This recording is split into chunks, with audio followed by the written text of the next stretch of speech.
Hello everyone, welcome to Exampur. स्वागत है सभी का एग्जामपुर में। सभी को नमस्कार, जय हिंद। क्या हाल चाल है आप सभी के? तो देखिए, इम्पोर्टेंट न्यूज आप लोगों के साथ शेयर करनी थी। वैसे तो ये सुबह की ही न्यूज है, मैंने बच्चों के साथ शेयर भी की थी। मैंने सोचा क्यों ना इस पे वीडियो बनाया जाए। तो कुछ पॉइंट्स है आपके सामने जो मैं रखती हूँ, फिर आप उन पे बात कीजिएगा। देखो, सबसे पहला पॉइंट ये है कि ग्रुप नंबर 58, 59, 60, ये तीन ग्रुप ऐसे हैं, ठीक है। 58, 59, 60, ये तीन ग्रुप ऐसे हैं बच्चे जिनमें सभी बच्चों को मौका मिलेगा जिन बच्चों ने फॉर्म डाला हुआ है। टीटी पास जो बच्चे हैं सबको मिलेगा, उनका स्किल टेस्ट सबका होने वाला है, ठीक है। तो उसमें सबको अपॉर्चुनिटी मिलेगी। तो हमारा सेम वही मुद्दा है कि हरियाणा पुलिस कांस्टेबल की वैकेंसी जब आए, अगर पहले पीएमटी है, ठीक है, जो भी आपका एग्जाम होता है उसमें सबको मौका मिले, क्योंकि वैसे भी इसमें एज क्राइटेरिया होता है, हाइट क्राइटेरिया है, बच्चे छटेंगे भी और ओवर एज भी हो गए हैं बच्चे, ठीक है। तो ओवर एज का सॉल्यूशन किया जाए। अब देखो, ओवर एज का सॉल्यूशन बड़ा जरूरी है, क्योंकि आज की जो न्यूज थी वो बड़ी ही दुखदायक है। बहुत पीड़ा होती है, बहुत दुख होता है ये देख के कि एक बहुत ज्यादा, मतलब आपको फॉर ग्रांटेड लिया जा रहा है, ठीक है, कि भाई ये बच्चे हैं, ये कुछ नहीं है, इनके साथ करते रहो जैसा कर रहे हो। देखो अभी हुआ क्या है, इसमें साफ साफ लिखी है कुछ चीजें जो मैं आपको पढ़ के सुना दूंगी, ठीक है। तो इसे हम थोड़ा सा वो कर लेते हैं, जूम आउट कर लेते हैं। देखिएगा, हरियाणा पुलिस भर्ती नियमों में फिर संशोधन होगा, यानी कि एक बार तो संशोधन कर लिया, ठीक है, जिसमें इतना लंबा समय लगा है, लगभग 1 साल, 1 से 1.5 साल लगा दिया नए नियम बनाने में। और जो नए नियम बने उसमें यह था कि पहले पीएमटी होगा, फिर रिटर्न होगा, फिर पीएसटी होगा। और इसमें आपके 90% मार्क्स लगने वाले थे रिटर्न एग्जामिनेशन के, और 10% जो मार्क्स लगने थे वो लगने थे आपके अलग अलग category wise, like socio economic criteria के मार्क्स थे इसमें, आपके पीएसटी के नंबर लगने हैं, पीएमटी के लगने हैं, एनसीसी के नंबर लगने हैं। अब हुआ ये सीन है, ये कि पूरा का पूरा प्लान तैयार था, आखिरी मोहर इस पे लगने वाली थी, लेकिन ये मोहर नहीं लग पाई है।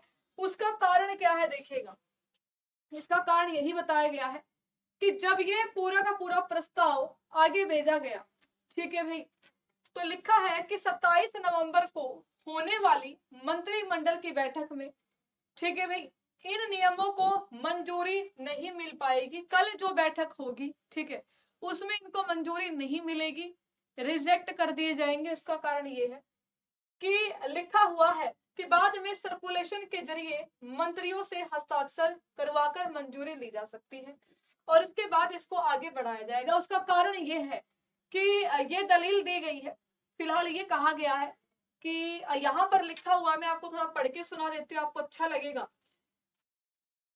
ये जो अतिरिक्त अंक है, अतिरिक्त अंकों की वजह से ही, या फिर आप कहोगे कि इस प्रकार के अंक देने की वजह से ये कहा गया है कि पहले ही हरियाणा सरकार बहुत ज्यादा तकलीफ में है, क्योंकि कोर्ट में केस कर देते हैं बच्चे। तो ये कहा गया है कि हम पुलिस वाली भर्ती में ऐसा मौका नहीं चाहते कि नंबर दे दे और बाद में रिजल्ट गलत है या गलत तरीके से नंबर मिल गए, ठीक है, जो भी है केस वेस हो जाए और ये जो मामला है पूरा का पूरा फंस जाए। इसलिए कहा गया है कि ये जो पहले वाले जो नियम थे उनको शायद स्वीकार ना किया जाए, सिर्फ एनसीसी सर्टिफिकेट के ही नंबर दिए जाएं। बाकी जो नंबर बनाए गए थे कैटेगरीज वाइज, ठीक है भाई, के पीएसटी के, पीएमटी के, उनको जो है मंजूरी नहीं मिल पाएगी, ये इसमें लिखा हुआ है। लिखा यहाँ पर देखिएगा, सामाजिक आर्थिक मानदंड के 2.5 अंक, एनसीसी के 3 अंक, पीएमटी में ज्यादा हाइट होने के अतिरिक्त अंक थे, पीएसटी में भी दौड़ अगर आप पहले पूरी करते उसके भी अतिरिक्त अंक थे। अब इन अतिरिक्त अंकों की वजह से ही क्या होता है, भर्ती में रुकावट आ जाती है।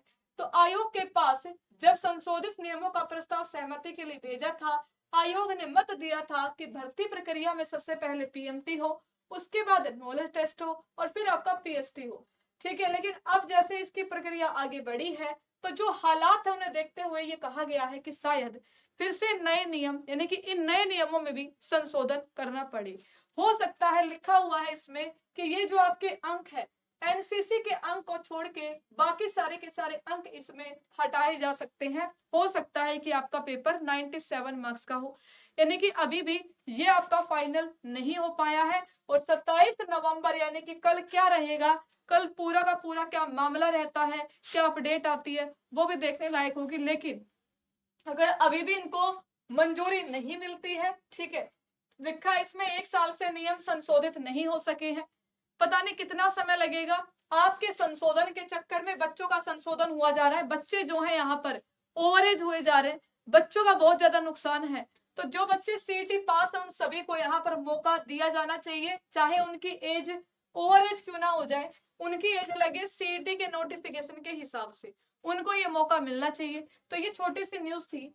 बाकी देखो यहाँ पर अब आप एक चीज तो आपने नोटिस करी होगी कि हाथ पैर फूले हुए हैं सरकार के भी, ठीक है, लिखा भी इसमें कि वो कोर्ट में नहीं ले जाना चाह रहे भर्ती, ठीक है, कि भाई अतिरिक्त अंक देंगे फिर बच्चे कुछ ना कुछ इस पे केस वेस कर सकते हैं।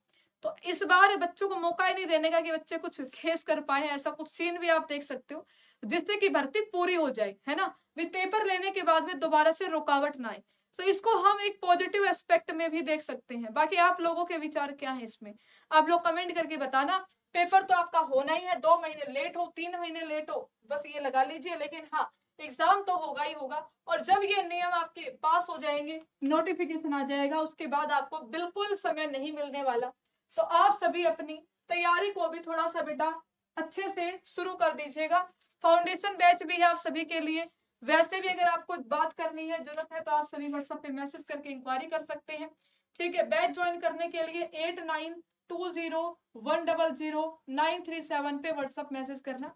ये हरियाणा पुलिस कांस्टेबल और हरियाणा एसआई की पूरी तैयारी आपके इस बैच में हो रही है।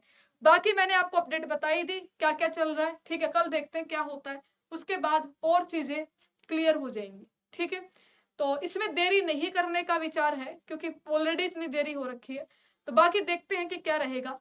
उम्मीद करते हैं कि पुलिस का नोटिफिकेशन जल्द ही जारी हो जाए और सही तरीके के नियम हो, ऐसे नियम हो कि हर एक बच्चा कहे कि वाह क्या बात है, मैं नौकरी लगाऊं पुलिस कांस्टेबल या एसआई, मेहनत से लगाऊं और सबको मौका मिल जाए, बच्चे परेशान ना रहे, ठीक है। आप लोग अपने विचार बता दीजिएगा, कोई दिक्कत तो वो बता दीजिएगा। फिलहाल इतना ही, धन्यवाद, जय हिंद, जय भारत।